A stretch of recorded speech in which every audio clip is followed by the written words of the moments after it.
ആത്മവിശ്വാസത്തോടെ എൻഗ്ലക്സ് ആർ പാസ്സാകുവാൻ ഒരേ ഒരു വാക്ക് apple R classes. Full time ചിരിച്ച മുഖത്തോടെ കാണുന്ന നമ്മുടെ സ്വന്തം ഗോവിന്ദ് പത്മസൂര്യ അഥവാ GP. Welcome to the show. ഞാൻ പറഞ്ഞിട്ടുണ്ട് എന്റെ ഒരു അറേഞ്ച് മാരേജ് ആയിരിക്കും. അന്ന് വീണ എന്നെ കുറെ കളിയാക്കി. ഓ ഇത് കേട്ടിട്ടുണ്ട്. ഞാൻ ചില കാര്യങ്ങൾ പറയുന്നത് സത്യമാണ്. എനിക്ക് തോന്നുന്നു കോവിഡിന്റെ ഒക്കെ ആ സമയം ആകുമ്പോഴാണ് ഞാൻ പറഞ്ഞത് നമുക്ക് കല്യാണം ആലോചിച്ച് തുടങ്ങാൻ. ഏറ്റവും വലിയ പ്രശ്നം എന്താണെന്ന് പറയും, ഈ വരുന്ന ആളുടെ ഫോട്ടോ മാത്രമേ എനിക്കുള്ളൂ. ഈ വരുന്ന ആൾക്ക് എന്നെ കുറിച്ച്, എന്റെ ചിരി എങ്ങനെയാണ്, എന്റെ ഫാമിലി എങ്ങനെയാണ്, എനിക്ക് ഇഷ്ടമുള്ള കളർ ഏതാണ്, ഞാൻ പോയാൽ എങ്ങനെയാണ്, എന്റെ സുഹൃത്തുക്കൾ എങ്ങനെയാണ്, ഇതൊക്കെ യൂട്യൂബിലും പരിപാടികളും അല്ലേ. അവര് തുടങ്ങുന്നത് 100 ഞാൻ തുടങ്ങുന്നത് 1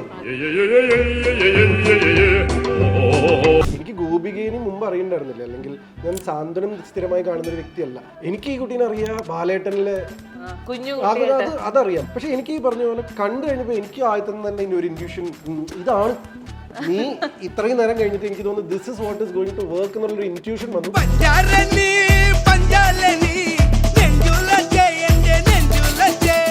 ഞാൻ അധികം ശ്രദ്ധിക്കാത്ത കുറെ കാര്യങ്ങളിൽ ഗോപിക സെൻസിറ്റീവാണ്. അപ്പൊ നമ്മളൊരു കബോർഡ് തുറന്നൊരു സാധനം എടുത്തു. ഈ കബോർഡ് അടയ്ക്കാതെ പോയി കഴിഞ്ഞ് കഴിഞ്ഞാൽ ഭയങ്കരമായിട്ട് ഗോപിക വൃത്തികളാണ്. കബോർഡ് തുറന്നു കിടക്കുന്നത് ഞാൻ മനസ്സിലാക്കാൻ തുടങ്ങിയത് കല്യാണത്തിന് ശേഷം. അപ്പൊ ഞാൻ കൈ കഴുകി ഫുഡ് കഴിക്കാൻ വേണ്ടി വന്നു. പെട്ടെന്നൊരു മെസ്സേജ് വന്നു. ഞാൻ മെസ്സേജ് നോക്കി, ഇവിടെ ഒരു ഗ്ലാസ് ഉണ്ടായിരുന്നു, എടുത്ത് മാറ്റി വെച്ചു. ഇതൊക്കെ അപ്പുറത്തെ സെൻസിറ്റീവാ. കൈ കഴുകി കഴിഞ്ഞിട്ട് വേറെ എന്തൊക്കെ സാധനത്തിൽ തൊട്ടു എന്ന് ചോദിച്ചപ്പോഴാണ് ഞാൻ എന്താ പ്രശ്നം വെച്ചാൽ ലോജിക്കലി ഇതിനെ ഡിബേറ്റ് ചെയ്യാൻ പറ്റൂല. പിന്നെ എന്തിനാ നിങ്ങൾ കൈ കഴുകിയേക്ക്? ഇത്രയും നേരം നിങ്ങൾ കൈ പിടിച്ചുകൊണ്ടിരുന്ന മൊബൈല് കൈ കഴുകി വന്ന് വീണ്ടും പിടിക്കുകയാണെങ്കിൽ പിന്നെ എന്തിനാണ് കൈ കഴുകി? അത് ചോദിച്ച ഡിബേറ്റ്. അതുകൊണ്ടെന്താ വെച്ചാ ഞാൻ വാദിക്കാൻ നിൽക്കില്ല, ഞാൻ ചേഞ്ച് ചെയ്യും. ഗോപുര എന്നുള്ള പേരും അത് അച്ഛനിട്ട പേരാ. ഗോപുരയില് ഗോപു ഉണ്ട്, ജിയും പിയും ഉണ്ട്. പിന്നെ 27ാമത്തെ നിലയിലാണ് ഞങ്ങളുടെ വീട്. ഇപ്പൊ ഗോപുര എന്നുണ്ട്. പിന്നെ പുര എന്ന് പറഞ്ഞ വീടാണ്. ഗോവിന്ദ് പത്മസൂര്യ എന്നൊക്കെ പേരിട്ട പോലെ അച്ഛൻ.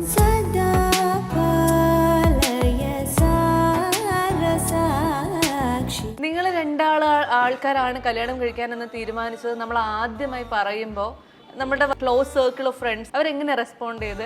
എന്റെ ഏറ്റവും കൂടുതൽ റെസ്പോൺസ് ജീവിച്ചോട്ട് എന്തിനാ എനിക്കറിയണം. ജീവിച്ചോട്ട് കല്യാണം എന്തിനാ നിങ്ങൾക്ക് എന്റെ ആവശ്യം എന്നൊക്കെ ഞാൻ ചോദിച്ചു. എന്തോടാ എനിക്ക് മനസ്സിലായില്ല. അതിന് വേറെ അർത്ഥം വരും. അതല്ല അവർ ഉദ്ദേശിച്ചത്.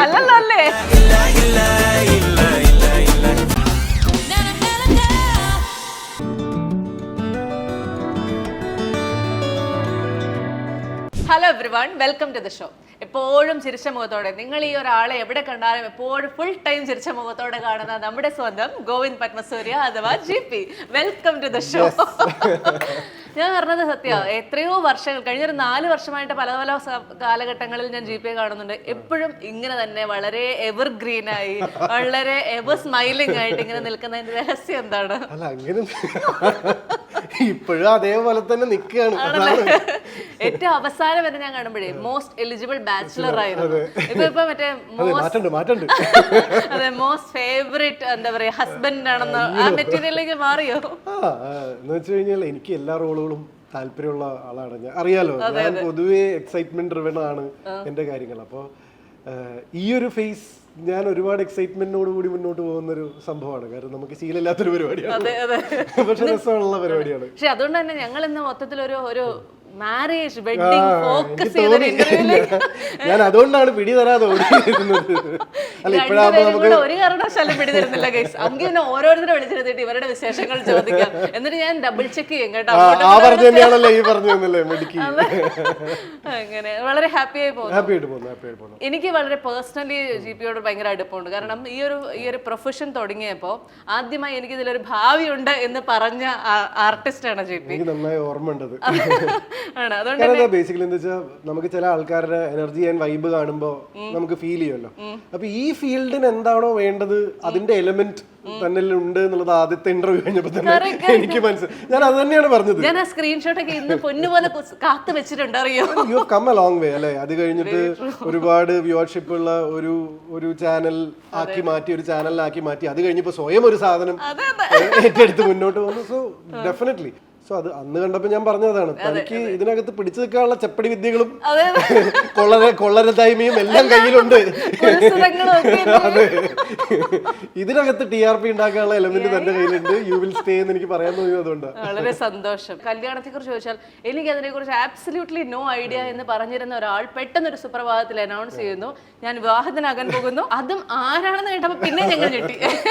നിങ്ങൾ തമ്മിൽ അതിനു മുന്നേ ഒരു കണക്ഷൻ ഉണ്ടെന്ന് പറഞ്ഞ് ഞങ്ങൾക്ക് അറിയില്ലേ? സത്യത്തിൽ നിങ്ങൾ സ്വയം തീരുമാനിച്ചുറപ്പിച്ചതാണോ അതോ അറേഞ്ച് മാരേജ് ഉണ്ടായിരുന്നു? അറേഞ്ച് മാരേജ് ആയിരുന്നു, പക്ക അറേഞ്ച് മാരേജ് ആയിരുന്നു. ഞാനൊരു ഫാമിലി പേഴ്സൺ ആണ്. കല്യാണം അറേഞ്ച്ഡ് മാരേജ് ആണ്. ഞാൻ മുമ്പും പല സമയത്തും ഇത് പറഞ്ഞപ്പോൾ നിങ്ങൾ ഭയങ്കര ഞെട്ടലോട് കൂടിയിട്ടൊക്കെ പ്രതികരിച്ചിട്ടുണ്ട്. ഞാൻ പറഞ്ഞിട്ടുണ്ട് എന്റെ ഒരു അറേഞ്ച് മാരേജ് ആയിരിക്കും. അന്ന് വീണ എന്നെ കുറെ കളിയാക്കി, ഓ ഇത് കേട്ടിട്ടുണ്ട്. ഞാൻ ചില കാര്യങ്ങൾ പറയുന്നത് സത്യമാണ്. അല്ല, പക്ഷെ എനിക്കത് ഫീൽ ചെയ്തിരുന്നു. കാരണം എനിക്കെന്തോ ഒരു ഇൻറ്റ്യൂഷൻ തോന്നിയിരുന്നു ദറ്റ് അങ്ങനെ ആയിരിക്കാം. അല്ലെങ്കിൽ ഞാൻ കല്യാണം കഴിക്കാനുള്ള സാധ്യതകൾ അല്ലെങ്കിൽ ഒരു പ്രണയം പരിപാടികളൊക്കെ നിങ്ങൾ എപ്പോൾ ചോദിക്കുമ്പോൾ എനിക്ക് പറയുന്ന ഒരു കാര്യം അതായിരുന്നു. എന്റെ പ്രയോറിറ്റീസ് വർ ഓൾവേസ് ഡിഫറെന്റ്. പിന്നെ എനിക്ക് എപ്പോഴും ഒരുപാട് സുഹൃത്തുക്കളുണ്ട്. അതുകൊണ്ട് തന്നെ ഒരു പ്രണയം, ഒരാളുമായിട്ട് കുറേ സമയം സ്പെൻഡ് ചെയ്യുക, അങ്ങനത്തെ ഒരു ആവശ്യവും അല്ലെങ്കിൽ അങ്ങനെയൊന്നും എനിക്ക് തോന്നിയിരുന്നില്ല. എനിക്കെന്നും പേടി എന്താണെന്ന് വെച്ച് കഴിഞ്ഞാൽ വളരെ ചെറുപ്രായത്തിൽ തന്നെ ഒരുപാട് സ്വപ്നങ്ങളായി ഓടുന്ന ഒരു മനുഷ്യനാണ് ഞാൻ. കുറേ കാര്യങ്ങൾ ചെയ്യാനും അറിയാം. അതുകൊണ്ട് തന്നെ അങ്ങനത്തെ ഓരോ പരിപാടികളിലേക്ക് പോകുമ്പോൾ ഇതെല്ലാം ലിമിറ്റഡ് ആവുമോ എന്നുള്ള പേടി കാരണം ഞാൻ സൗഹൃദത്തിൽ ഒതുങ്ങി നടക്കുന്ന ഒരു വ്യക്തിയായിരുന്നു. ഒരു 30 കഴിഞ്ഞാൽ പിന്നെ നമ്മൾ ഭയങ്കരമായിട്ട് തീരുമാനം എടുക്കും നമുക്ക് ഇങ്ങനെയൊക്കെ വളരെ ഹാപ്പി ആയിട്ട് ജീവിക്കാൻ പറ്റുന്നുണ്ട്, എങ്കിൽ പിന്നെ സിംഗിൾ പസംഗേ എന്ന് പറഞ്ഞ് ജീവിച്ചാലോ എന്ന്. പക്ഷെ അപ്പോഴും നമ്മൾ മാറി ചിന്തിക്കാം എന്ന് തീരുമാനിച്ചത് എപ്പോഴായിരുന്നു? എന്റെ ഹാപ്പിനെസ് എന്നുള്ള സംഭവം ആയിരുന്നില്ല എന്റെ ക്രൈറ്റീരിയ. എനിക്ക് കാരണം ഞാൻ ഇത്രയും കാലം ആമ്പിള്ളേർ എത്രത്തോളം എനിക്ക് സുഹൃത്തുക്കളുണ്ടോ അത്രയും പെൺകുട്ടികൾ സുഹൃത്തുക്കൾ ഉള്ള ഒരു വ്യക്തിയാണ്. എനിക്കതിലൊരു ഹാപ്പിനെസ്സോ അവരെ ഡീൽ ചെയ്യുന്ന പോലെ പൊതുവെ എല്ലാവരും പറയുന്ന പോലെ ഇറ്റ് ഈസ് വെരി ഡിഫിക്കൾട്ട്. രണ്ടുപേരും ഡീൽ ചെയ്യേണ്ട രണ്ട് രീതിയിലാണ്. പക്ഷെ എനിക്കതൊന്നൊരു ചാലഞ്ച് അല്ലെങ്കിൽ എന്റെ ഹാപ്പിനെസ്സിനെ ബാധിക്കുന്ന ഒന്നും ആയിരുന്നില്ല അത്. അപ്പൊ ഹാപ്പിനെസ് ആയിരുന്നില്ല ഞാൻ സിംഗിളായി നടക്കാനുള്ള. എന്റെ പ്രശ്നം എന്തായിരുന്നു വെച്ചാൽ ഞാൻ എന്നും ഈ പറഞ്ഞ പോലെ ഭ്രാന്തമായ സ്വപ്നങ്ങളുടെ പിന്നാലെയായിരുന്നു. ഞാൻ സ്വപ്നം കാണുന്നതിന്റെ 2% പോലും നടക്കുന്നില്ല. അതാണ് വേറൊരു പ്രശ്നം. അല്ല, അങ്ങനെയായിരുന്നു എന്റെ. കാരണം എനിക്കിപ്പോഴും എന്റെ സ്വപ്നങ്ങൾ ഹ്യൂജ് ആണ്. ഇതൊക്കെ പറഞ്ഞു കഴിഞ്ഞാൽ നിങ്ങൾ അഹങ്കാരം എന്ന് പറയും. അതുകൊണ്ട് ഞാനത് പുറത്തു പറയില്ല. പക്ഷേ ഇതാണ് എന്റെ ഒരു വൈബ്. കോവിഡിന്റെ ഒക്കെ ആ സമയം ആവുമ്പോഴാണ് ഞാൻ, കോവിഡിന്റെ ഒരു കൊല്ലം മുമ്പൊക്കെയാണ് ഞാൻ പറഞ്ഞത് നമുക്ക് കല്യാണം ആലോചിച്ച് തുടങ്ങാമെന്നുള്ളത്. അത് കഴിഞ്ഞ് ഒരു കൊല്ലം കഴിഞ്ഞിട്ടൊക്കെയാണ്. പക്ഷെ കല്യാണം ആലോചിച്ച് തുടങ്ങിയിട്ട് ഭയങ്കര പ്രശ്നമായിരുന്നു. എനിക്ക് വൈബ് സെറ്റ് ആവലല്ല, ഇതെങ്ങനെ സെലക്ട് ചെയ്യാന്ന് എനിക്ക് മനസ്സിലാവില്ല. വൈബ് സെറ്റ് ആവൽ പോട്ടെ. എനിക്ക് പ്രപ്പോസൽ വരുമ്പോ ഈ പ്രപ്പോസൽസ് എനിക്ക് വന്നിരുന്ന സമയത്ത് ഈ വരുന്ന ആളുടെ ഫോട്ടോ മാത്രമേ എനിക്കുള്ളൂ. ഈ വരുന്ന ആൾക്ക് എന്നെ കുറിച്ച്, എന്റെ ചിരി എങ്ങനെയാണ്, എന്റെ ഫാമിലി എങ്ങനെയാണ്, എനിക്ക് ഇഷ്ടമുള്ള കളർ ഏതാണ്, ഞാൻ പോയാൽ എങ്ങനെയാണ്, എന്റെ സുഹൃത്തുക്കൾ എങ്ങനെയാണ്, ഞാൻ എവിടെയൊക്കെ പോയിട്ടുണ്ട്, ഇതൊക്കെ യൂട്യൂബിലും പരിപാടികളും അല്ലേ. അവര് തുടങ്ങുന്നത് 100 ഞാൻ തുടങ്ങുന്നത് 1 അവർക്ക് എനിക്ക് പോലും അറിയാത്ത കാര്യങ്ങൾ അവർ പറയുന്നു. നിങ്ങളുടെ ഫേവറേറ്റ് കളർ ഇതല്ലേ? ഞാൻ ചോദിച്ചാ ആണോ? ആ ഒരു ഇന്റർവ്യൂവിൽ പറഞ്ഞിട്ടുണ്ട് ആയിരുന്നു. അപ്പൊ അങ്ങനെ ഒരു സിറ്റുവേഷനിലാണ് ഞാൻ കല്യാണ ആലോചനകളുടെ ഇടയിലേക്ക് എത്തുന്നത്. എന്റെ മനസ്സിൽ എന്താ ഉണ്ടായിരുന്നറിയോ? ഒന്നുകിൽ GP കല്യാണം കഴിക്കില്ല എന്ന് വിചാരിക്കും. അതല്ലെന്നുണ്ടെങ്കിൽ എന്തോ ശക്തമായ പ്രണയമുണ്ട്, അത് ഭീകരമായി ഒളിപ്പിച്ചു. ബേസിക്കലി എന്താ ഇത് രണ്ടും അല്ലാത്ത റീസൺ അത് ആൾക്കാർക്ക് റിലേറ്റബിളും അല്ല. കോമൺ മാന് റിലേറ്റ് ചെയ്യാൻ പറ്റുന്നുണ്ട് എന്ന് വെച്ച് കഴിഞ്ഞാൽ ഞാൻ എന്റേതായിട്ടുള്ളൊരു സ്വപ്ന ലോകത്താന്ന് പറഞ്ഞു കഴിഞ്ഞാൽ ചിലപ്പോൾ ആൾക്കാർക്ക് റിലേറ്റബിൾ അല്ല. ഇത് അന്ന് കൺവിൻസ് ചെയ്യാൻ എളുപ്പമല്ല. കാരണം എന്താന്ന് വെച്ച് കഴിഞ്ഞാൽ അന്ന് ഇത് കൺവിൻസ് ചെയ്യുമ്പോൾ ചുമ്മാ പറയാ എന്നുള്ള ലൈനിൽ പറയും. ഇപ്പോഴാണെങ്കിൽ എനിക്ക് പല കാര്യങ്ങളിലും ലൈഫിൽ കൺവിൻസ് ചെയ്യാൻ പറ്റും. ഇപ്പൊ എന്നെ കുറിച്ച് ഗോസിപ്പ് ഉണ്ടായിരുന്ന പല പെൺകുട്ടികളുടെയും കല്യാണം ഞാൻ അറ്റൻഡ് ചെയ്തപ്പോഴാണ്, ഓ നിങ്ങൾ സുഹൃത്തുക്കളാണല്ലേ ഈ സാധനം. അല്ലെങ്കിൽ അവരിപ്പോഴും എന്റെ കല്യാണത്തിന് വന്ന് ഡാൻസ് കളിക്കുമ്പോഴാണ്, ഓ കറക്റ്റ് ഇതിനെ കുറിച്ച് ഗോസിപ്പ് പറഞ്ഞ ഒരു ഇത് എല്ലാവരും ഇവിടെ വന്ന് ഡാൻസ് കളിച്ചു. അല്ലെങ്കിൽ അത് നടക്കില്ല. പക്ഷെ എനിക്ക് ഈ കാലം കൊണ്ട് ഇതൊക്കെ തെളിയിക്കാൻ പറ്റുള്ളൂ. അല്ലെങ്കിൽ ഞാൻ എന്ത് പറഞ്ഞു കഴിഞ്ഞാൽ അവൻ കിടന്ന് ഉരുണ്ട് കളിക്കുകയാണെന്ന്, അല്ലെങ്കിൽ ഞങ്ങൾക്ക് ഇത് പറഞ്ഞു കഴിഞ്ഞാലും പറയും എന്നാലും എനിക്ക് തോന്നിയിട്ടുണ്ട് ഇങ്ങനെ ഒരു സംഭവം ഉണ്ടായിട്ടുണ്ടല്ലോ എന്ന് പറയുന്ന ആൾക്കാരെ നമുക്ക് കൺവിൻസ് ചെയ്യാൻ പറ്റില്ല. ഇപ്പൊ ഞാൻ ഒരു കൊല്ലം കഴിഞ്ഞ് വന്ന് വീണയുടെ അടുത്ത് പറയുമ്പോൾ വീണതെല്ലാം സ്വീകരിക്കും. ഇത് മുമ്പാണെങ്കിൽ ഞങ്ങൾ നോക്കുമ്പോഴത്തേക്കുണ്ടല്ലോ ഒരു അൺഇമാജിനബിൾ ചേഞ്ച് ഉണ്ടായിരിക്കുന്നു എല്ലായിടത്തും. നമ്മൾ ഗോപികയുടെ കൂടെ മാത്രം ഞാനത് വളരെ അത് ഞാൻ ബോധപൂർവ്വം എടുത്തൊരു സംഭവമാണ്. കാരണം ഞാൻ പറഞ്ഞല്ലോ, ഞാൻ കല്യാണം കഴിക്കാതിരുന്നിരുന്ന റീസൺ എന്ന് പറയുന്നത് എൻ്റെ ടൈം ആൻഡ് എനർജി ഒരാൾക്ക് വേണ്ടി ഇൻവെസ്റ്റ് ചെയ്യാൻ ഉണ്ടാവുമോ ഇല്ലേ എന്നുള്ളതിൻ്റെ പേടി കാരണമാണ്. സ്വാഭാവികമായിട്ടും കല്യാണം കഴിച്ചു കഴിയുമ്പോൾ ഞാൻ ആദ്യം ചെയ്യുന്ന പരിപാടി എന്ന് പറയുന്നത് എൻ്റെ ഫസ്റ്റ് പ്രയോറിറ്റിയാണ്. കാരണം ഒന്നെന്താ അറിയോ, ഞങ്ങൾ രണ്ടിരുന്ന പോലെ ഒരു പരിചയമില്ല. ഇത് കല്യാണം കഴിക്കാൻ തീരുമാനിച്ചത് എന്താ വെച്ചാൽ ഞാൻ പറഞ്ഞ പോലെ എനിക്ക് ഗോപികേനി മുമ്പ് അറിയണ്ടായിരുന്നില്ല. അല്ലെങ്കിൽ ഞാൻ സാന്ത്വനം സ്ഥിരമായി കാണുന്നൊരു വ്യക്തിയല്ല. അപ്പോൾ സീരിയൽ നമ്മുടെ ഒരു സ്പേസ് ആയിരുന്നില്ല. അതെ. എനിക്ക് ഈ കുട്ടീനെ അറിയാം, ബാലേട്ടനിലെ കുഞ്ഞു അതറിയാം. പക്ഷെ അല്ലാതെ എൻ്റെ കോമൺ ഫ്രണ്ട്സിൻ്റെ ഒന്നും വരാത്തൊരാളായതുകൊണ്ട് തന്നെ V wanted time, like we needed time.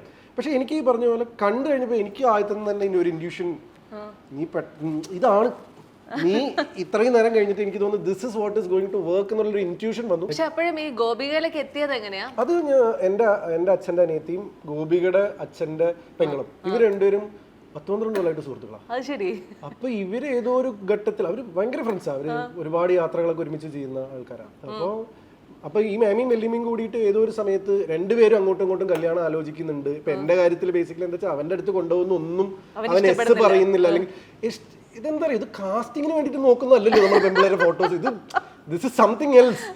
അപ്പൊ നമുക്ക് നമ്മുടെ ഇപ്പൊ മറ്റേതൊക്കെ എന്താന്ന് വെച്ച് കഴിഞ്ഞാൽ നമ്മൾ ജനറലി നമ്മൾ പെൺകുട്ടികളുടെ ഫോട്ടോസ് നോക്കാം, ഈ ക്യാരക്ടറിൽ പറ്റുമോ, ആ പരസ്യത്തിൽ പറ്റുമോ, ഈ സംഭവത്തിൽ പറ്റുമോ എന്നാണ് എന്റെ brain is tuned like that. അപ്പൊ നമുക്ക് അറിയാം ഇതൊക്കെയാണ് വേണ്ട ആട്രിബ്യൂട്ട്സ്, ഓക്കെ ഇയാൾ കറക്റ്റ് ആണ്. ഇതിപ്പോ എന്താ വേണ്ടത്? എനിക്കാണെങ്കിൽ മുമ്പും പലപ്പോഴും വീണ ഇടയ്ക്കും ചോദിച്ചിട്ടുണ്ട് എന്താണ് സങ്കല്പം. ഈ സാധനം ഇല്ലാന്ന് ഞാൻ എത്ര തവണ പറഞ്ഞു, ഇതില്ലാത്തോണ്ടാണ് എനിക്ക് പ്രശ്നം. അപ്പൊ ഇഫ് യു ഹാവ് എ സങ്കല്പം അറ്റ്ലീസ്റ്റ് നമുക്ക് പറയാം ഈ സങ്കല്പത്തിലുള്ള കുട്ടിയാണ്. ഇതില്ലാത്തോണ്ട് എനിക്ക് ഒരാളെ സെലക്ട് ചെയ്യാൻ ബുദ്ധിമുട്ടായിരുന്നു.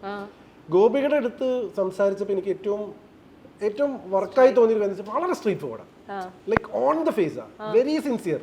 എന്ന് വെച്ചാൽ എന്നെ പോലെയല്ല, ഞാൻ ഭയങ്കര ഡിപ്ലോമാറ്റാ. ഞാൻ അങ്ങനെ ആൾക്കാരെ വേദനിപ്പിക്കില്ല. എനിക്കിപ്പോ നിങ്ങളുടെ അടുത്തൊരു കാര്യം പറയണമെങ്കിൽ അത് വേദനിപ്പിക്കാതെ പറയാറിയാം, കാര്യം ഞാൻ പറയും. പക്ഷെ ഞാൻ അതിനെ ഭംഗിയായിട്ട് എനിക്ക് എങ്ങനെ പ്രസന്റ് ചെയ്യണമെന്ന് അറിയാം. ഈ ഗോപിക അങ്ങനെയല്ല, വെട്ടൊന്ന് മുറി രണ്ട്. അപ്പൊ അങ്ങനത്തെ ഒരാളാവുമ്പോ എന്താ വെച്ചാൽ നമുക്ക് ഇറ്റ്സ് ഈസിയർ എന്ന് വെച്ച് കഴിഞ്ഞാൽ. മറ്റേതും ഡിഫിക്കൽട്ട് ആണെന്നല്ല, പക്ഷെ you will have to use your brain a little more. മറ്റേതാകുമ്പോ അവരിങ്ങനെ ആയിരിക്കും ചിന്തിച്ചിട്ടുണ്ടാവുക. ഇത് അങ്ങനെയില്ല, ഇത് കൃത്യമായിട്ട് ഇതാണ് ഞാൻ ഉദ്ദേശിക്കുന്നത് പറയുന്ന ഒരാളെ കിട്ടിയപ്പോൾ ഐ ഫെൽ ദറ്റ് കാര്യങ്ങൾ കുറച്ചുകൂടി ഈസി ആയിരിക്കും തോന്നി. അങ്ങനെയാണ്. പിന്നെ വി ടുക്ക് ടൈം. ഇപ്പൊ നിങ്ങളോടൊന്നും പറയാതിരുന്ന എന്താ വെച്ചാൽ ഞങ്ങൾക്ക് അതിൽ ഉറപ്പാവണ്ടേ ഇത് നടക്കുന്ന. രണ്ടുപേരും സെലിബ്രിറ്റീസും ആയതുകൊണ്ടേ ഒരു കല്യാണം മീഡിയയിലേക്ക് എത്തിക്കേണ്ട ഏറ്റവും എനിക്ക് ഫീൽ ചെയ്ത ഏറ്റവും ഗ്രേസ്ഫുൾ മാനർ അതായിരുന്നു. എസ്പെഷ്യലി എല്ലാ 6 മാസം കൂടുമ്പോഴും പിടിച്ച് കല്യാണം കഴിപ്പിക്കുന്ന ഒരാളാണ് മീഡിയ.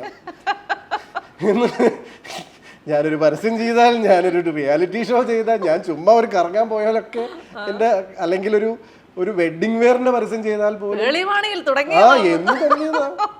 അപ്പൊ അങ്ങനത്തെ അതുകൊണ്ട് തന്നെ ഇതിന് ആൾക്കാർ പറഞ്ഞ് വിശ്വസിക്കുകയും കൂടി ചെയ്യണം എന്നുകൊണ്ട് പേരൻസിനെ അങ്ങനെ കല്യാണം കഴിച്ചതിന് ശേഷം ജീവിതത്തിൽ എന്ത് മാറ്റങ്ങളാണ് ഉണ്ടായത്?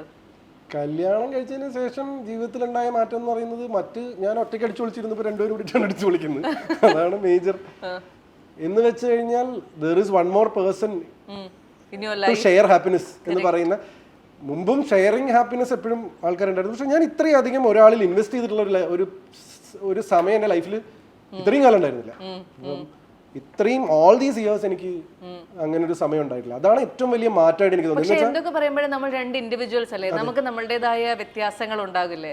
അങ്ങനെ നിങ്ങൾ പരസ്പരം മനസ്സിലാക്കി അഡ്ജസ്റ്റ് ചെയ്യാൻ തീരുമാനിച്ച ഒരു ഡിഫറൻസ് എന്തായിരുന്നു?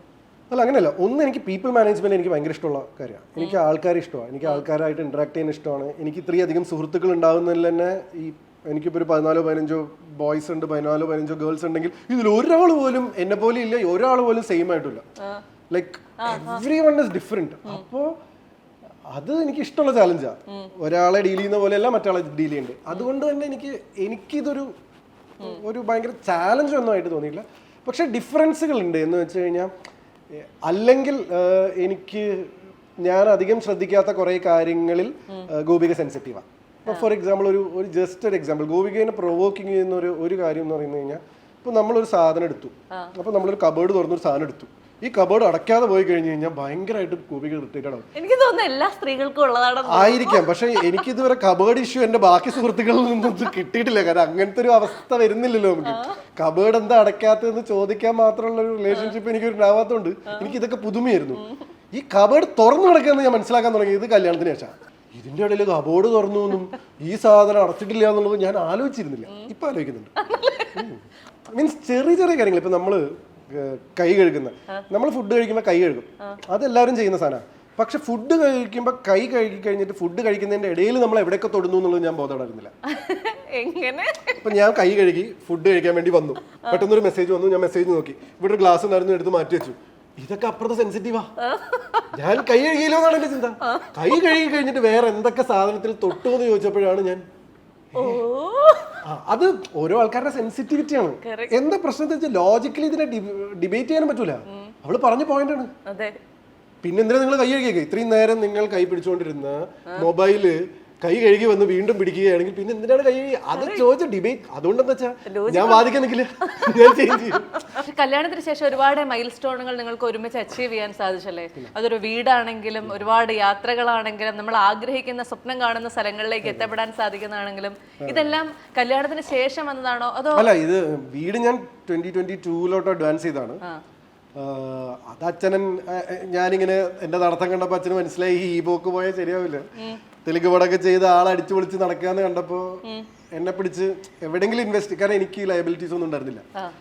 അപ്പം പിന്നെ ഈ ദീപ കുക്കുവിനൊക്കെ പോലുള്ള ആൾക്കാരെ കാണുമ്പോൾ അവരും കുറച്ചൊക്കെ പാര പണി തരുന്നു. ഒരു പ്രാവശ്യം ദീപനെ തൃശ്ശൂരിൽ നിന്ന് കൊച്ചിയിലേക്ക് വരുമ്പോ വണ്ടി കയറ്റിയതിന്റെ ഫലമാണ് ആ ഫ്ലാറ്റ്. ദീപ പറഞ്ഞു ജീപി ചേട്ടൻ മാരിയറ്റിൽ കൊടുക്കുന്ന റെന്റ് ഉണ്ടെങ്കിൽ ഇപ്പൊ ജീപി ചേട്ടൻ ഒരു ഫ്ലാറ്റ് വാങ്ങാം തുടങ്ങിയ ഡയലോഗുകളൊക്കെ ഇടയ്ക്ക് നമ്മുടെ സുഹൃത്തുക്കളിൽ നിന്ന് വരാൻ തുടങ്ങിയപ്പോ അച്ഛന് മനസ്സിലായി ഇത് ശ്രദ്ധിക്കണം. അങ്ങനെ ആണ് ഫ്ലാറ്റ് വന്നത്. പക്ഷെ വാങ്ങുന്ന സമയത്ത് കല്യാണം ഒന്നും ഉറച്ചിട്ടുണ്ടായിരുന്നില്ല. പിന്നൊക്കെ ഭയങ്കര സ്പീഡായിരുന്നു. 3 മാസം കൊണ്ട് ഇന്റീരിയർ ഡെക്കറേഷൻ. പല ആൾക്കാരും ചോദിച്ചത് അങ്ങനെ 3 months കൊണ്ട് ഇത്രയും ഗംഭീരമായിട്ട് എങ്ങനെ ഇന്റീരിയർ ഡെക്കറേഷൻ. പക്ഷെ അതൊക്കെ ഒരു കണക്കിന് നന്നായിട്ട് ഞാൻ ചെയ്തത്. കാരണം അതൊക്കെ ഗോപികയുടെ കോൺട്രിബ്യൂഷനാണ്. എനിക്ക് തോന്നുന്നില്ല this would have been my style completely. Gopika ഉള്ളതുകൊണ്ട് എന്താ വെച്ചാൽ എസ്തെറ്റിക് സെൻസ് ഒക്കെ കൂടുതലാണ്. പിന്നെ ഇതിന്റെ ഷോപ്പിങ്ങിന്റെ ഭാഗങ്ങളൊക്കെ ആയിട്ട് അല്ലെങ്കിൽ ഷോപ്പ് ചെയ്യാൻ ഒട്ടും താല്പര്യമില്ലാത്ത വ്യക്തി കേട്ടോ. ഈ ക്ലോത്ത് ഷോപ്പിംഗ് എന്ന് പറഞ്ഞു കഴിഞ്ഞാൽ കല്യാണം കഴിഞ്ഞിട്ടുള്ള എന്റെ ഏറ്റവും വലിയ ഇതാണ്. ഞാൻ സ്ത്രീകൾക്ക് വേണ്ടി ഡ്രസ്സ് എടുത്ത് തുടങ്ങി. ഇവള് ഷോപ്പ് ചെയ്യില്ല, ഇവള് പോയിട്ട് നിൽക്കും ഏതാച്ചാ സെലക്ട് ചെയ്തോളൂ, ഞാൻ ഇട്ട് കാണിച്ചു തരാം. അപ്പൊ എന്താ വെച്ചാൽ ഞാൻ ഇതുവരെ ഫീമെയിൽ വാർഡ്രോബ് ഞാൻ നോക്കിയില്ല. പക്ഷെ എനിക്ക് ഇതൊക്കെ ഇൻട്രസ്റ്റിംഗ്. ഞാൻ ഇതുവരെ ഫീമെയിൽ വാർഡ്രോബ് നോക്കിയിരുന്നത് ഞാൻ മുമ്പ് ആഡ്സ് ഡയറക്ട് ചെയ്തിരുന്നപ്പോ എന്റെ അതിലുള്ള സ്ത്രീകൾ എന്ത് വെയർ ചെയ്യണം എന്നുള്ള ആംഗിളിൽ മാത്രമായിരുന്നു ഞാൻ ഇതിനു മുമ്പ് ഫീമെയിൽ വാർഡ്രോബ് നോക്കിയിരുന്നു. ഞാൻ പോയിരുന്നു. അല്ലാതെ ഒരാൾക്ക് വേണ്ടി ഡ്രസ്സ് എടുക്കലൊന്നും ഒരിക്കലും ആലോചിച്ചിരുന്നില്ല. അപ്പൊ പക്ഷെ ഗോപിക നേരെ മറിച്ച് മറ്റേ സംഭവത്തിൽ ഭയങ്കര ആക്റ്റീവാ. എന്ന് വെച്ച് കഴിഞ്ഞ് കഴിഞ്ഞാൽ ഈ ഐക്കിയയിലാണ് ഞങ്ങള് കുറെ സാധനങ്ങൾ ഷോപ്പ് ചെയ്ത്. അതൊരു ഒരു വലിയ ഷോപ്പിംഗ് ആയിരുന്നു. എനിക്കകത്ത് കയറിയിട്ട് ദൈവം ഇതെല്ലാം ഭംഗിയുണ്ടല്ലോ, അതായിരുന്നു അവസ്ഥ. പക്ഷെ ഷീ വാസ് വെരി ക്ലിയർ. അവൾക്ക് എന്ത് വേണം എന്നുള്ളതിനെ കുറിച്ച് കൃത്യമായിട്ട് ഓരോ ലൈറ്റ്സ് ഓരോ സാധനങ്ങൾ നമ്മൾ നേരത്തെ പ്ലാൻ ചെയ്തിട്ടുണ്ടായിരുന്നു. 3D ഡ്രോയിങ് ഒക്കെ ചെയ്തിട്ട് അമൽ എന്ന് പറഞ്ഞ ഒരാളാണ് ഡിസൈൻ നമുക്ക് ചെയ്തത്. വുഡ് നെസ്റ്റ് ആണ് ഇന്റീരിയേഴ്സ് ഫുൾ എക്സിക്യൂട്ട് ചെയ്യുന്നത്. അപ്പൊ ഇവര് രണ്ടുപേരും കോൺട്രിബ്യൂഷൻ ഉള്ളതുകൊണ്ട് തന്നെ നമുക്ക് കൃത്യമായിട്ട് എന്ത് വേണം എന്നുള്ളതാണ്. അപ്പൊ ഞാനൊരു പ്ലേറ്റ് എടുത്ത് നമ്മൾ ഉദ്ദേശിച്ച പ്ലേറ്റ് അതല്ല ഇച്ചിരി കൂടെ ലൈറ്റാ. എന്നിട്ട് പ്ലേറ്റ് എടുക്കുമ്പോൾ ഇത് രണ്ടും കാണുമ്പോഴോ ശരിയാ ഇത്രയും കൂടെ ലൈറ്റാ.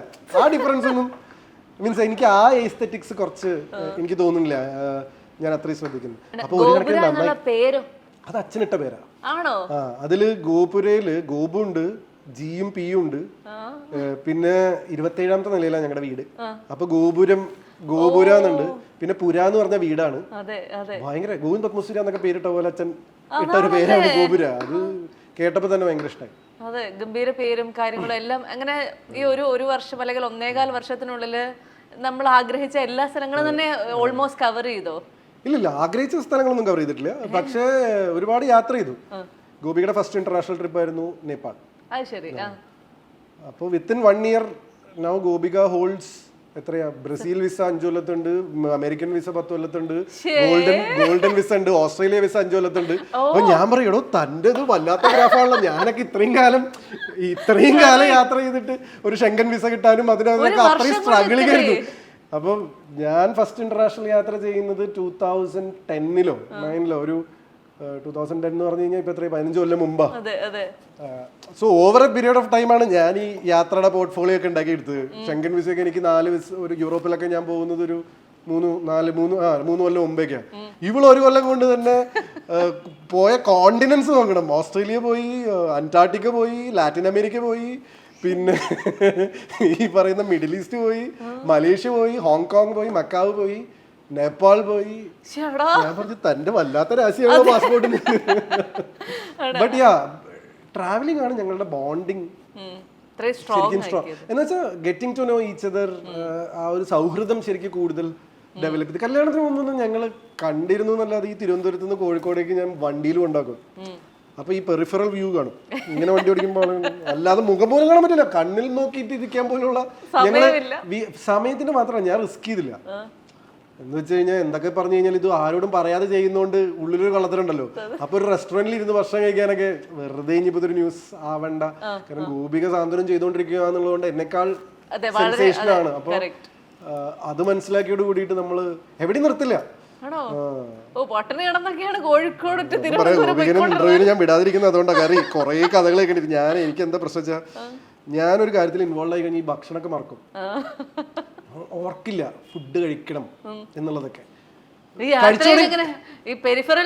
ആദ്യത്തെ തവണ ഇയാളൊന്നും ചോദിച്ചില്ല, എന്നിട്ട് ഇയാൾക്ക് മനസ്സിലായി എന്റെ അടുത്ത് ചോദിക്കാതെ ഭക്ഷണം കിട്ടൂല എന്ന്. എന്നിട്ട് അവള് ഇപ്പോഴും പറയാം, അതുകൊണ്ടാ ഇവളെ ഞാൻ ഇന്റർവ്യൂലൊക്കെ വിട്ട് കഴിഞ്ഞ് കഴിഞ്ഞാൽ അവളെന്നെ ഒരു പരിവാക്കി തരും. അതുകൊണ്ട് എന്ന് വെച്ചാൽ പിന്നെയുള്ള സമയങ്ങളിലാണ് പിന്നെ അവൾ പറഞ്ഞത് അതെ എനിക്ക് വിശക്കുണ്ട്. അപ്പൊ ഞങ്ങള് വണ്ടി എവിടെയെങ്കിലും ഇപ്പൊ സൈഡാക്കി ഞാൻ പോയിട്ട് ടേക്ക് അവേ എടുത്തോണ്ട് വന്നിട്ട് ഇതിനകത്തിരുന്ന് കഴിക്കും. അല്ലെങ്കിൽ പിന്നെ ഞാൻ കാഷ്യൂ നട്ട്സും മറ്റേ ഡ്രൈ ഫ്രൂട്ട്സും റൈസിൻസും പരിപാടികളൊക്കെ വെച്ചിട്ട്. പിന്നെ എനിക്ക് പൊതുവെ ഞാൻ ഭയങ്കര ഒരു ഇങ്ങനെ വണ്ടി ഓടിക്കാൻ ഇഷ്ടമുള്ള ഒരു വ്യക്തിയല്ല. എനിക്ക് അപ്പുറത്തിരുന്ന് ഇങ്ങനെ ഇരുന്ന് ചിന്തിക്കാൻ ഇഷ്ടമുള്ള വ്യക്തിയാണ്. വണ്ടി ഓടിക്കുമ്പോഴൊക്കെയാണ് ഞാൻ ഒന്ന് ഫ്രീ ആയിട്ടിരിക്കുന്നത്. പക്ഷെ ഞാൻ തിരുവനന്തപുരം മുതൽ കാലിക്കറ്റ് വരെ വണ്ടി ഓടിച്ച് തിരിച്ച് കാലിക്കറ്റ് നിന്ന് പട്ടാമ്പി എത്ര ഡിസ്റ്റൻസ് ഉണ്ടെന്ന് അറിയാം. ഞാൻ എന്തിനു ഇറങ്ങി കഴിഞ്ഞാലും എഫേർട്ട് ഇടും. അത് കല്യാണം എന്ന് മാത്രമല്ല, എനിക്ക് എല്ലാം ഒരേപോലെ. Like once I get into something ഞാൻ എപ്പോഴും എന്റെ time and energy into it എപ്പോഴും അങ്ങനെയാ.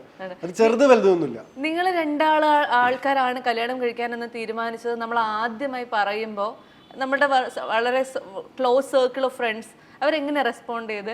ഗോപിയുടെ എങ്ങനെ റെസ്പോണ്ട് ചെയ്ത് എനിക്കറിയില്ല. ഞാൻ സത്യം പറഞ്ഞാൽ അതിന്റെ ഒരു എലമെന്റ് ചോദിച്ചിട്ടില്ല. എന്റെ ഏറ്റവും കൂടുതൽ റെസ്പോൺസ് ജീപ്പിച്ചോട്ട് എന്തിനാ കല്യാണം ചെയ്യുന്നത്? എനിക്കറിഞ്ഞൂടാ. കുറെ പേര്, നീതു, എന്റെ ക്യാമറമാൻ ജോസ്, ജീപ്പിച്ചേട്ടൻ കല്യാണം എന്തിനാ നിങ്ങൾക്ക് അതിന്റെ ആവശ്യം എന്നൊക്കെ. ഞാൻ ചോദിച്ചാൽ എന്തോടാ എനിക്ക് മനസ്സിലായില്ല. നിങ്ങൾ ഭയങ്കര ഹാപ്പി ആയിട്ട് നടക്കുന്ന ഒരു മനുഷ്യനല്ലേ, നിങ്ങൾക്ക് അങ്ങനെ ഒരു ആവശ്യമില്ലല്ലോ. നിങ്ങൾ ഇങ്ങനെ പാറി പറന്ന് നടക്കുന്നത്, നിങ്ങൾക്ക് എന്തിനാ കല്യാണത്തിന്റെ ഒരു ആവശ്യം? അങ്ങനെ അതിന് വേറെ അർത്ഥം വരും. അതല്ല അവർ ഉദ്ദേശിച്ചത്. എന്ന് വെച്ചാൽ എല്ലാവർക്കും ഭയങ്കര സർപ്രൈസ് ആയിരുന്നു. എന്ന് വെച്ച് കഴിഞ്ഞാൽ പിന്നെ ഇങ്ങനൊരു സംഭവം കൂടെ പറഞ്ഞു കഴിഞ്ഞപ്പോ പിന്നെ ഈ തന്റെ അടുത്ത് പറഞ്ഞ പോലെ തന്നെ ഒരാളും ഞാനൊരു അറേഞ്ച്ഡ് മാരേജ് ഒന്നും എന്റെ ബെസ്റ്റ് ഓഫ് ബെസ്റ്റ് ഫ്രണ്ട്സും എക്സ്പെക്ട് ചെയ്യുന്നില്ല. ഇപ്പൊ മീയൊക്കെയാണ് എന്റെ കൂടെ ഏറ്റവും കൂടുതൽ കല്യാണം കഴിക്കണം എന്ന് പറഞ്ഞത്. എന്ന് വെച്ച് കഴിഞ്ഞാൽ അവളെ ഞാൻ കാണൽ പോലെ നിർത്തിയിട്ടുണ്ട് ഈ വെറുപ്പിക്കല് കാരണം. ഫോൺ എടുക്കലൊക്കെ നിർത്തി. എന്നിട്ട് അവളെ മമ്മിയുടെ ഫോണിൽ നിന്നൊക്കെ വിളിച്ചിട്ട് ഞാൻ ഹലോ എന്ന് പറയുമ്പോൾ എന്റെ ഫോൺ എടുക്കില്ലല്ലോ ആ ലൈനാണ്. കാരണം അമ്മയൊക്കെ ചിലപ്പോൾ വിളിച്ചു പറയും ഒന്ന് പറ. കാരണം അമ്മ എന്റെ അടുത്ത് അധികം പറയില്ലെങ്കിലും പൊതുവെ ഒരു കാര്യത്തിൽ എന്നെ നിർബന്ധിക്കാറില്ല. അമ്മയല്ലേ അപ്പൊ ഉണ്ടായിരുന്നു വീട്ടില് കുറച്ചൊരു ടെൻഷൻ ഉണ്ടായിരുന്നു. പറഞ്ഞു കഴിഞ്ഞാൽ ഈ പറഞ്ഞ പോലെ കല്യാണം കഴിക്കാമെന്ന് ഞാൻ ഓക്കെ പറഞ്ഞു കഴിഞ്ഞിട്ടും ഫോട്ടോസ് കാണിച്ചിട്ട് ഓക്കെ പറയുന്നില്ലല്ലോ. അപ്പൊ അതൊരു അമ്മയ്ക്ക് ഒരു കൺസേൺ ആയിരുന്നു. അപ്പം നീ എപ്പോഴും അങ്ങനെ കുറച്ച് ആൾക്കാര് ആൺപിള്ളേരാണ് എന്റെ അടുത്ത് കല്യാണം കഴിക്കേണ്ടതെന്ന് പറഞ്ഞിരുന്നത്. പെൺപിള്ളേരൊക്കെ എന്റെ അടുത്ത് കല്യാണം കഴിക്കണം എന്ന് പറഞ്ഞിരുന്നത്. അതിപ്പോ ഞാൻ ആലോചിക്കുമ്പോ എന്റെ അടുത്ത് മിയ, പേളി, കുറെ ആൾക്കാർ എന്റെ ബെസ്റ്റ് ഓഫ് ഫ്രണ്ട്സ് ഒക്കെ അത് പറയുമായിരുന്നു. ആമ്പിള്ളേര് വെച്ചു ഇതിന്റെ ആവശ്യം ഇങ്ങനെ നടന്ന പോരേ, നീ കല്യാണം കഴിക്കാൻ ഉദ്ദേശിക്കുന്നുണ്ടോ? ആ ലൈനൊക്കെ ആയിരുന്നു ആമ്പിള്ളേരുന്നു. ആത്മവിശ്വാസത്തോടെ എൻഗ്ലക്സ് ആർ പാസ്സാകുവാൻ ഒരേ ഒരു വാക്ക്, ആപ്പിൾ ആർ ക്ലാസ്സസ്.